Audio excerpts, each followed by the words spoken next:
¿Alguna vez te preguntaste de dónde vienen realmente las pesadillas que Hollywood nos vendió? Drácula, el monstruo de Frankenstein, el hombre lobo. Sus historias son mucho más antiguas y aterradoras que cualquier película. Hoy en el canal de ¿Qué puedo aprender hoy?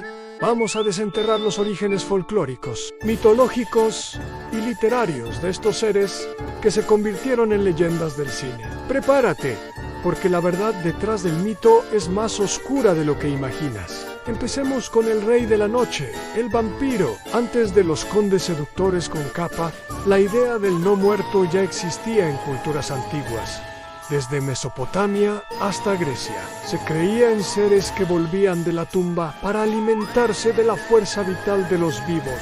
Pero la versión que más influyó en nuestro imaginario nació en el folclore de Europa del Este. Allí los vampiros no eran aristócratas elegantes, sino cadáveres hinchados y putrefactos que regresaban para atormentar a sus propias familias, trayendo consigo enfermedades y desgracia. La gente vivía aterrorizada y para acabar con ellos realizaban rituales brutales, como clavarles estacas en el corazón, decapitarlos o directamente quemar sus cuerpos.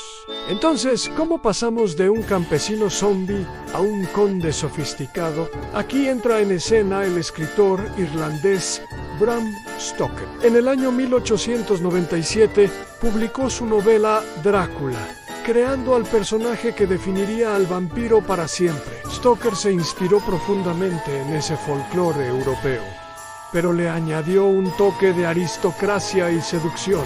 Aunque no está confirmado que se basara directamente en él, el nombre de su personaje resuena con una figura histórica real y temible, Vlad Tepes, también conocido como Vlad el Empalador, un príncipe rumano del siglo XV famoso por su crueldad extrema. La combinación del mito rural, la nobleza oscura y una pizca de historia real creó la receta perfecta para una leyenda inmortal. Ahora viajemos a una noche de tormenta del año 1816.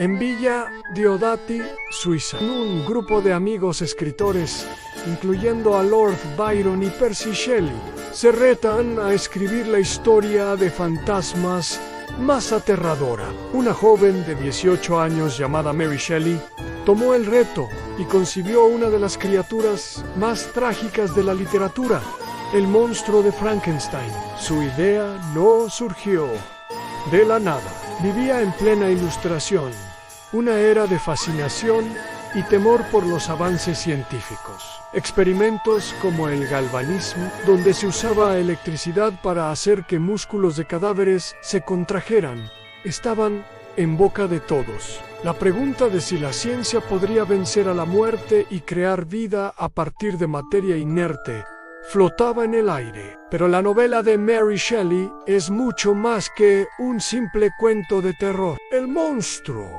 que por cierto nunca es llamado Frankenstein en el libro, ese es el apellido de su creador, no es inherentemente malvado. Es una criatura sensible y elocuente, abandonada por su padre científico, que solo busca amor y aceptación.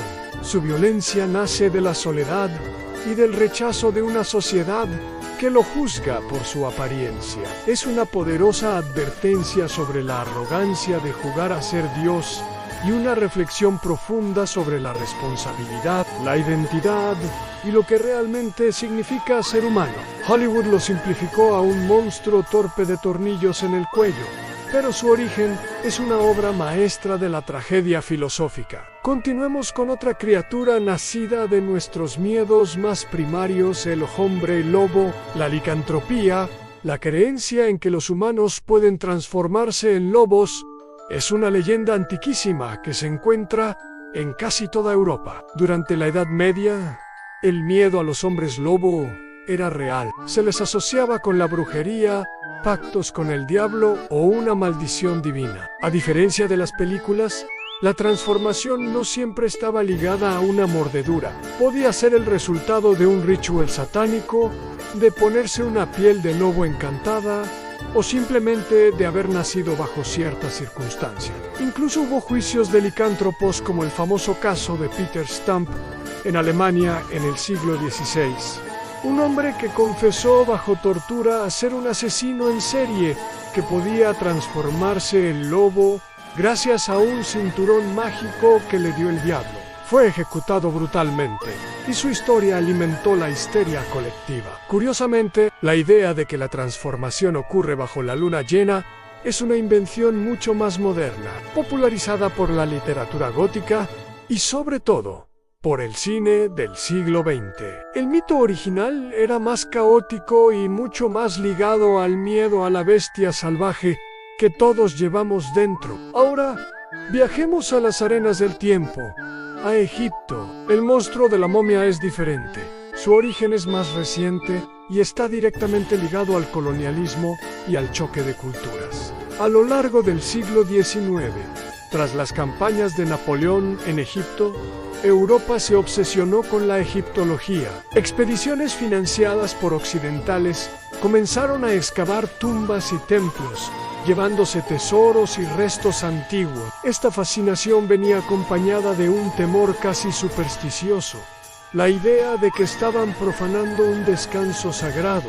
Este miedo explotó en la conciencia popular en el año 1922, con el descubrimiento de la tumba casi intacta del faraón Tutankamón por Howard Carter. Poco después, varias personas relacionadas con la expedición, incluyendo a su patrocinador, Lord Carnarvon, murieron en circunstancias extrañas. La prensa sensacionalista no tardó en hablar de la maldición del faraón y la idea de una momia milenaria que regresa de la muerte para vengarse de quienes perturbaron su sueño se consolidó. Autores de ficción y, por supuesto, los estudios de Hollywood tomaron esta idea y crearon el arquetipo que conocemos hoy. Un monstruo nacido del miedo a las consecuencias de profanar lo sagrado y lo desconocido. Y claro, no podemos olvidarnos de otros seres que nos quitan el sueño. El fantasma, por ejemplo, ha evolucionado desde los espíritus de los ancestros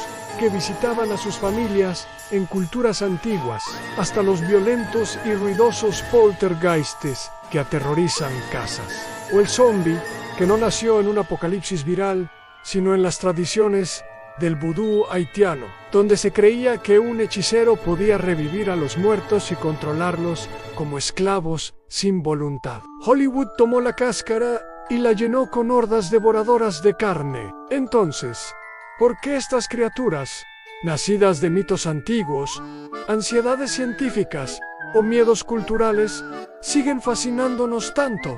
Quizás porque cada monstruo es un espejo. El vampiro refleja nuestro miedo a la muerte y a la seducción del mal. El monstruo de Frankenstein nos habla de la soledad y la arrogancia de la ciencia. El hombre lobo representa la lucha contra nuestra propia bestia interior. Y la momia, el temor a las consecuencias de nuestros actos. Son símbolos eternos de los rincones más oscuros de la experiencia humana. Y por eso, nunca dejarán de perseguirnos en nuestras pesadillas. ¿Cuál de estos orígenes te sorprendió más? ¿Y qué otro monstruo te gustaría que investigáramos? ¿En qué puedo aprender hoy? Si te gustó este viaje a los orígenes del terror, no olvides dejar un like, suscribirte y activar la campanita para no perderte nuestras próximas investigaciones. Déjame tu comentario abajo, me encanta leerlos. Gracias por acompañarme y hasta la próxima.